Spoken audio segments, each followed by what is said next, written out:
Nous sommes avec Lina Mur-Némé, qui enseigne l'histoire à Beyrouth et qui s'intéresse de très près depuis maintenant 30 ans à la politique moyen-orientale et à l'islam, à la théologie islamique et à l'histoire de l'islam, à beaucoup de choses. Vous avez publié de nombreux livres. On vous invite aujourd'hui pour parler de vos deux derniers livres, Fatwa et caricature, stratégie de l'islamisme, paru chez Salvatore, et le tout dernier, Tariq Ramadan, Tarek Oubrou et Dalil Boubaker, Ceux qui cachent. Alors, dans votre livre, vous avez analysé le programme scolaire de l'Institut de formation d'imams de la Grande Mosquée de Paris dans son guide de l'étudiant en arabe. Qu'enseigne cet islam dit du juste milieu, qui se veut rassurant pour le public français? On se dit qu'à la Grande Mosquée de Paris, ça va être l'islam vraiment tout à fait compatible avec nos valeurs. Qu'en est-il? D'abord, il commence par les chiites. Il les accuse de falsifier l'histoire de l'islam. Déjà, ils excluent les chiites. Que serait-ce la façon dont ils vont traiter les chrétiens? Oui, c'est un institut sunnite. Alors, on peut se dire qu'ils dévalorisent les chiites. Ils sont un peu dans leur rôle de sunnites pour marquer une différence. Est-ce que ça va jusqu'à l'animosité, ce discours anti-chiite à la Grande Mosquée de Paris? Je ne sais pas ce qu'il en est à l'intérieur des cours. Je sais que dans le programme, il y a pour que ce soit annoncé dans le programme, il faut que ce soit gros. Ce que je veux dire, c'est qu'il parle d'œcuménisme et de vivre ensemble. Comment va-t-il vivre ensemble avec les chrétiens et les juifs s'il ne peut pas le faire avec les autres musulmans? Ça, c'est de un. De deux, les musulmans qui changent de religion, ou qui changent de façon de voir, ou qui ne font pas leur prière, ils sont condamnés à mort. Ça, c'est inadmissible. Dans des références documentaires de l'Institut Al-Ghazali, donc l'Institut de formation de la Grande Mosquée de Paris, il y a des références qui pourraient aller dans ce sens-là, selon vous? Qui pourraient aller, qui vont. La question n'étant pas si on va tuer l'apostat, la question étant si on lui donne du temps ou pas. Donc vous avez dans un des livres utilisés dans la mosquée, dans les cours de l'Institut Ghazali, avant de tuer l'apostat, faut-il lui offrir de se repentir? Les membres de l'école hanafite disent: il faut proposer à l'apostat de se repentir et lui proposer l'islam, car il pourrait se convertir à l'islam. Mais ce n'est pas une obligation, car il a déjà reçu l'appel à l'islam. La preuve en est qu'une partie des compagnons de Mahomet ont tué au temps d'Omar un homme qui avait abjuré Allah après être devenu musulman, mais ils ne lui ont pas offert de se repentir. Mais la majorité des exégètes disent qu'il faut offrir 3 fois à l'apostat la possibilité de se repentir avant de le tuer. Donc le futur imam comprend, quand il entend ça, il comprend qu'il faut qu'il tue le musulman qui change de religion ou qui change de façon de penser.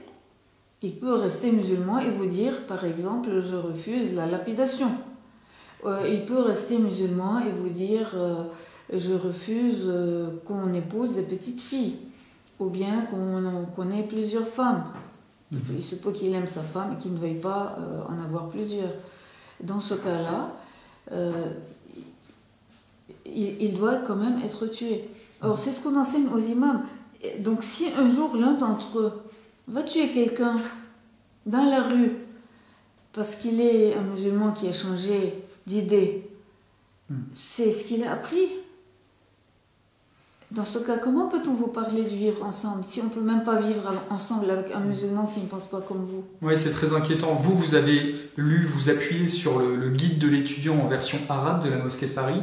Moi, je ne maîtrise pas l'arabe. J'avais lu rien que la version française. Il y avait une référence documentaire sur Youssef Al-Qaradawi qui, lui, dans ses écrits, l'a répété même oralement à la télévision, que les apostats doivent être mis à mort. Donc, à partir du moment où la Mosquée de Paris lui confère une autorité de prescription envers des étudiants en faisant une référence comme au titre de savant, là c'est vraiment très inquiétant. Elle confère une autorité à Ibn Taymiyyah en matière de religion chrétienne. C'est-à-dire qu'ils se vantent d'avoir un cours d'enseignement des religions. Et en ce qui concerne la religion chrétienne, il demande aux étudiants de lire un livre écrit par Ibn Taymiyyah qui s'appelle Les erreurs de ceux qui ont... quelque chose comme ça. Je ne trouve pas maintenant. De ceux qui ont changé la religion du Christ. C'est-à-dire qu'ils n'apprennent pas la religion des chrétiens dans l'Évangile, ils l'apprennent dans Ibn Taymiyyah. Ibn Taymiyyah est le mentor des frères musulmans, d'Al-Qaïda. Oui, d'ailleurs, les moines de Tibirine, dans les années 90, avaient été assassinés sur la base aussi d'un épître d'Ibn Taymiyyah, il me semble. Une fatwa d'Ibn Taymiyyah, ouais. Vous savez, c'est tous ces groupes-là qui ont, soit ils sont directement issus des frères musulmans, soit ils ont été influencés par eux. Et tout cela, au pluriel, ont été influencés par le wahhabisme qui a 200 ans d'âge. Le wahhabisme s'est réhabilité Ibn Taymiyyah. Ibn Taymiyyah est aujourd'hui l'auteur le plus lu par les djihadistes et le plus obéi. Oui, il est traduit en français d'ailleurs. On trouve ses livres facilement en français. Oui. Même à l'Institut du monde arabe, je les ai vus. Oui, mais bon, ils sont parfois un peu édulcorés. Oui, ils ne mettent pas les pires, entre guillemets. Oui. Parfois, ils sont un peu censurés. Ibn Taymiyyah est même cité dans certaines vidéos de Daesh. Par exemple, la vidéo où il tue... où ils incendient le pilote jordanien. Il y a une phrase de Ibn Taymiyyah pour justifier ça. Ah, comme quoi on peut brûler les prisonniers de guerre, alors peut-être. Non, pour dire qu'il faut traiter quelqu'un comme il a traité les autres. Et eux considèrent qu'il le traite comme il a traité les... parce qu'en tant que pilote, évidemment, vous lancez des bombes. Lui, il ne le voit pas comme ça, évidemment. Il le voit comme une façon de défendre, parce qu'après tout, c'est Daesh qui attaque. Mais eux, non, on considère que c'est eux la légitimité et tous ceux qui sont contre eux les attaquent. Donc pour eux, le pilote jordanien est un ennemi de l'islam et il fallait le traiter comme ça. Ouais, c'est très inquiétant. Avez-vous d'autres éléments de ce guide de l'étudiant de la mosquée de Paris qui sont vraiment accablants? Disons, le guide de l'étudiant vous indique quels livres sont utilisés. Moi, je suis allée au livre. Oui, mais c'est déjà inquiétant parce que ça donne vraiment du crédit à cette littérature extrémiste. Certainement. Vous avez... les exégèses coraniques. Sur les juifs. Commentant des combats, des guerres de Mahomet contre les juifs de Médine. Voilà, vous avez ça. Ceci est une nouvelle image de la nature de tromperie et de trahison implantée dans l'âme des juifs. C'est ce que l'étudiant lit. Et nous avons vu plutôt une autre image de leur trahison dans ce qu'on nous a raconté, dans ce qu'on a raconté précédemment au sujet des juifs de la tribu de Kainuka. C'est là une vérité historique qui a été confirmée par des preuves innombrables. C'est donc ce qu'apprennent... Oui, Banu Kainuka, c'est une tribu juive de l'époque de Mahomet qui a été passée par l'épée. Non, elle n'a pas été passée par l'épée. Elle a été condamnée à être passée à l'épée, par l'épée, ses femmes et ses enfants vendus en esclaves et violés, bien sûr. Mais un notable médinois appelé Abdallah ben Ubay, qui était très fort, a dit à Mahomet, non, tu ne feras pas ça. Il a donc empêché ce meurtre. La tribu de Kainuka était seulement déportée et ses biens meubles ont été pris par les musulmans. La tribu de Nadir, après celle-là, a été également déportée. Restait la tribu de Koreiza, qui était maintenant sans défense, et Abdallah ben Ubay lui-même était devenu moins fort puisqu'il n'y avait plus ses alliés juifs. Et la tribu de Koreiza était condamnée comme la tribu de Kainuka, et eux, ils ont été passés au fil de l'épée. Entre 700 et 900 ont été tués, entre 600 et 900, ça dépend des auteurs. ont été décapités à la fois, l'un après l'autre, en un jour, en un certain nombre d'heures. On avait même creusé un fossé pour recueillir leur corps et leur sang. Vous savez quand même, le sang de plusieurs centaines de personnes, ça fait beaucoup de litres. Et le volume aussi d'autant de monde, ça fait beaucoup de volume. Donc ils ont creusé un fossé parce que sinon, ils avaient quand même l'esprit pratique, sachant ce que c'était, pour ne pas avoir à les entasser. Ils ont creusé.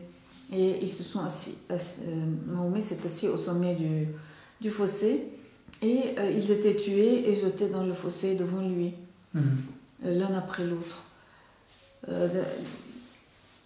Donc après les Quraïza, il y a eu l'attaque contre la tribu de Khaybar.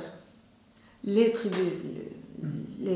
familles qui habitaient Khaybar, qui est une forteresse naturelle, que les Juifs avaient également fortifiée. C'est le chef du village, excusez-moi, c'est le fameux chef du village qui a été tué, et sa femme a été prise comme captive et a été violée par les musulmans. C'est ça. Sa femme qui s'appelle Safiya. Safiya, oui, tout voilà. Bataille de Khaybar. Et le père de Safiya était le chef de la tribu de Nadir qui avait été déporté auparavant, et Safiya avait été déportée à 12 ans. Donc elle a beaucoup souffert. Là, elle avait 18 ans. Et son mari a été donc torturé. Et son père avait été tué dans le réseau des Quraïza. Donc son père, son mari, elle-même déportée quand elle était jeune. Donc ça, c'est l'histoire enseignée par les musulmans. Mais ils ne remettent pas du tout en cause ces meurtres. C'est ça le problème. Oui. Et même, voici ce qu'il dit de Khaybar. Donc ça, c'est le livre du cours, d'un des cours de la mosquée de Paris. La seule raison de cette attaque était que les Juifs avaient reçu la da'wa, c'est-à-dire invitation à adopter l'islam ou da'wa. On leur faisait la guerre à cause de leur mécréance et de leur entêtement à refuser la vérité et des rancunes accumulées dans leur poitrine malgré la da'wa pacifique, je répète, l'invitation à adopter l'islam, malgré la da'wa pacifique qui avait reposé durant une longue période sur les arguments et les preuves. Sachant qu'il n'y avait pas les voies de communication comme maintenant. Entre Khaybar et Médine, il y a plusieurs jours de voyage. C'est pourquoi l'apôtre d'Allah passa avec son armée la première nuit devant Khaybar sans laisser personne se rendre compte de son arrivée, sans combattre personne. Et il attendit le matin pour voir s'il entendait la danse, c'est-à-dire l'appel du muezzin, qui est le symbole le plus important de l'islam. S'il ne l'entendait pas, il les combattait à cause de cela. Nous avons dit en effet que quand l'apôtre d'Allah faisait un réseau contre une tribu, il attendait le matin pour attaquer. S'il l'entendait, alors là-dedans il se réfrénait. Et s'il ne l'entendait pas, il les attaquait et il tuait les hommes à partir de 12 ans et il violait les femmes et il les vendait avec les enfants. Oui, parce qu'il faut préciser que même dans le Coran, le fait de prendre pour épouse ses esclaves, c'est permis. Et comme les captifs de guerre peuvent devenir esclaves, il y a une continuité logique. Dans le Coran, c'est précisé que c'est de la chasteté de ne faire l'acte sexuel, il dit que c'est de la chasteté de garder son sexe, si ce n'est de sa femme, de ses femmes, de ses épouses, et de ceux que ses mains droites possèdent. C'est le nom méprisant qu'on donne aux esclaves dans les textes de l'époque. Et qui est resté aujourd'hui, on l'appelle encore milk al-yamin, c'est-à-dire ce que la main droite possède. Malheureusement, c'est de nouveau utilisé comme expression.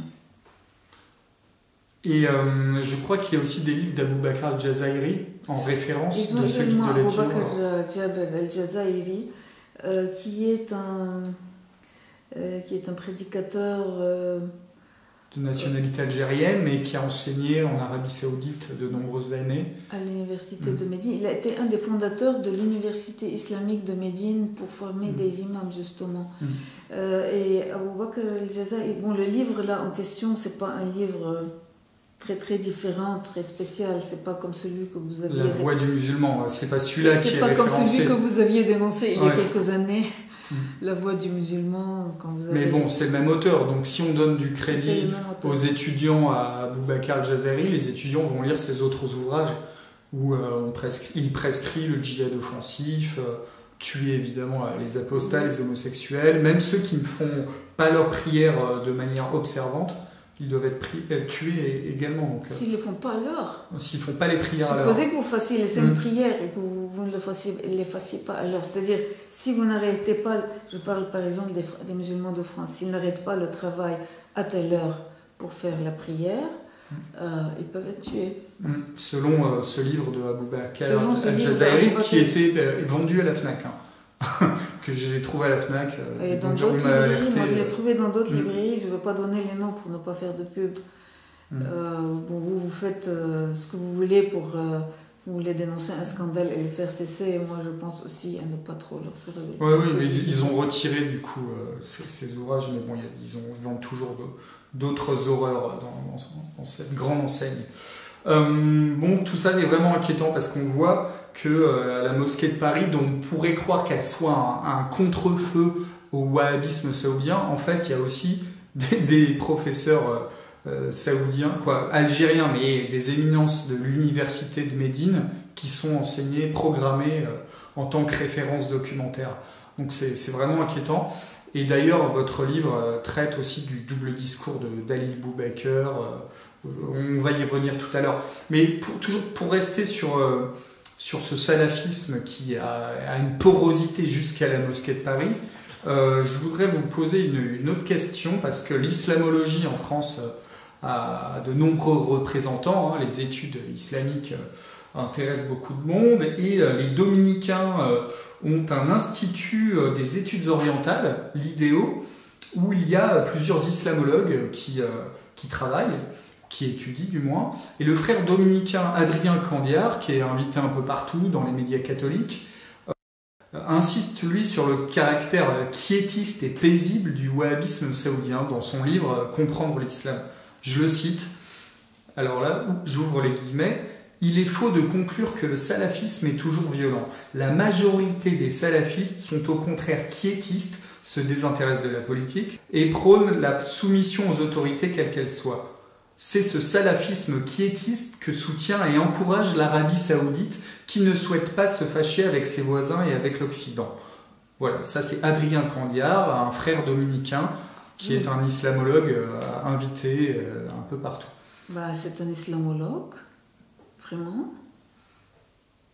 Il se présente comme tel, il est de... Mais un islamologue ne parlerait pas comme ça. Un vrai islamologue ne parlerait pas comme ça.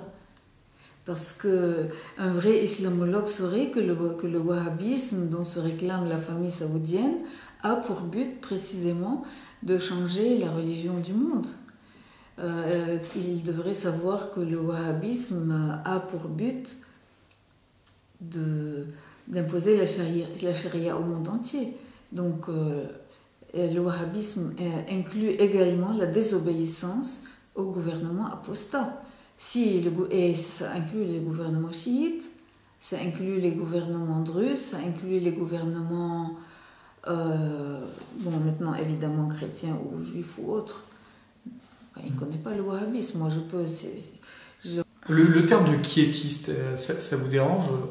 Quiétiste. C'est le terme à la mode des sociologues en ce moment pour qualifier les salafistes. Le terme de quiétisme me dérange.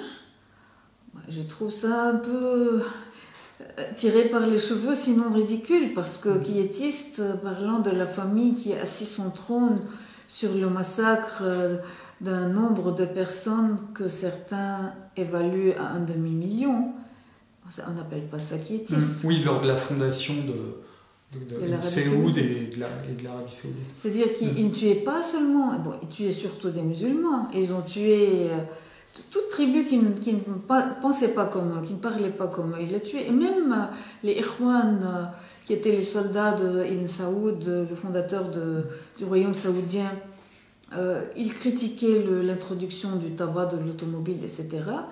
Il les a tous tués.